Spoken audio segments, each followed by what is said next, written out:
Since the early days of communication satellites, the essential task has been to relay a message.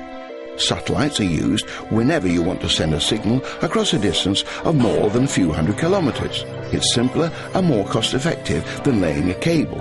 It provides more bandwidth and it can cover greater distances than an aerial. In fact, a satellite functions like a very high aerial, a 36,000 kilometre high aerial. The early satellites were just like giant reflectors. A signal came along, sent out from a transmitter, say in London, and would go out into space like ripples in a pond, getting weaker as it went up. At 36,000 kilometres, and by now quite faint, it would bounce back to Earth off the satellite's antenna. Back on Earth, it would be picked up by a receiver, where some electronics would amplify the signal before sending it on. It wasn't long before this passive mirror technology gave way to the notion of a transponder.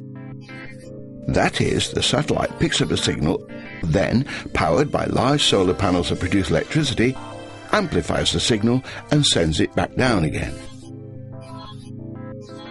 The entire trip for a signal from start to finish is still so quick that it makes telephony, instant data communication and live TV coverage of an event around the globe possible.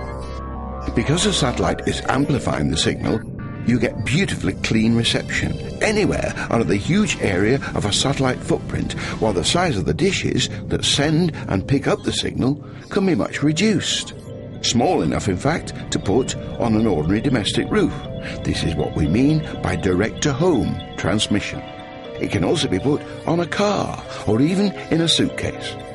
This is what allows it to be used by emergency services and by journalists working in remote locations.